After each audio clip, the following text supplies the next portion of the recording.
Jennifer Isaacs.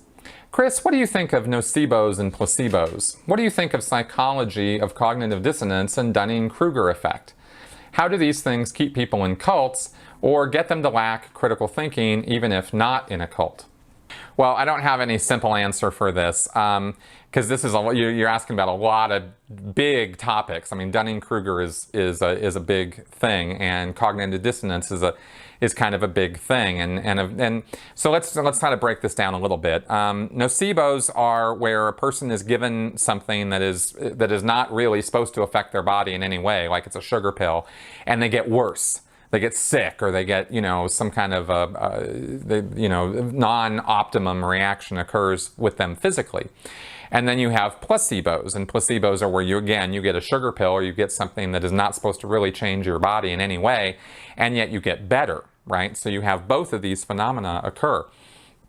And I find it fascinating that this happens, because it tells us that there is something about the way that our minds or our consciousnesses or awarenesses or whatever interact with our bodies that we do not understand. And if you start talking to medical researchers or professionals about this, you're not going to get much of anything in the way of solid answers, because the bottom line is nobody really understands why nocebos and placebos have those effects, except that the mind has, wherever the mind is, whether it's the brain or whether it's some, ethereal thing, well, whatever you're referring to as the mind or consciousness or the person's will, it has the ability to affect the health and wellness of a body.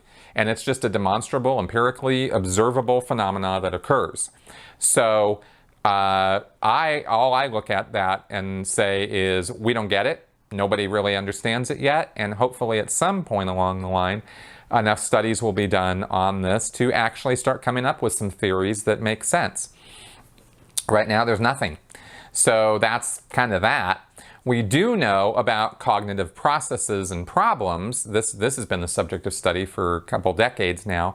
And again, this is not any kind of settled science or something. This is not even close. But at least we have some labels to describe some cognitive phenomena that occur, right? Cognitive dissonance being one of them, where a person receives conflicting information and then, what do I do with this? And they'll make various judgments about the information they receive based on their biases, their education, their background and experience. And it's going to be individual for different people as to what they do with it.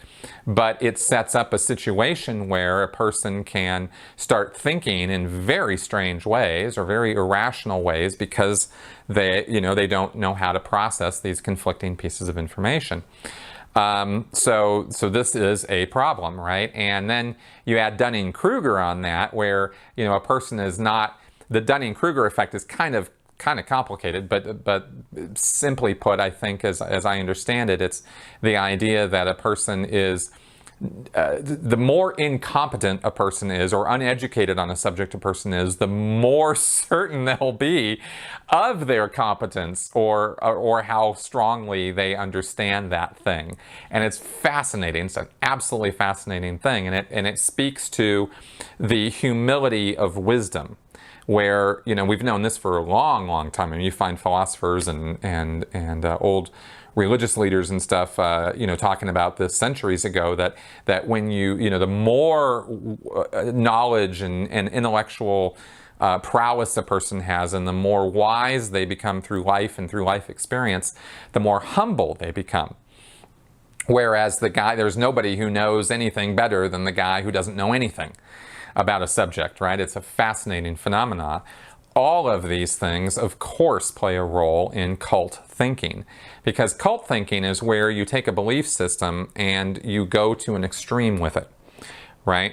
And you lose, to the degree that you're going to an extreme, is to the degree that you are losing rationality and objectivism, right? The ability to look at a thing and have it or not have it. Look at, again, accept it or not accept it, believe it or not believe it. And I think that the more a person can do that, the better off they are, right? If it is that they don't cling to these things, and the more we cling to some of our beliefs, the crazier some of us get. So all of these things are factors in cult thinking to a greater or lesser degree. And but I think in terms of handling, making a more broad statement than that, I think you're getting into territory where you better have some studies and some research and some evidence under your belt. Because I for example, I'm not going to take this any further than what I just said as far as making value judgments about, groups of people or something like that. I think a lot more research on this is needed so that we can, what we can't do right now with this information, as far as I understand it, and I would love to hear anybody in the comments section on this particular question give me any information or experience of your own on this. But what we can't do right now, from what I can tell, is predict behavior very accurately based on the fact that we know these things. We explain certain behavior with this, but do we know what's going to happen with people as a result? I don't know. I don't know that we do, right? So, but I'm wide open to hearing about that because that's kind of something I'm really interested in right now. So that's kind of what I can say about all that right now.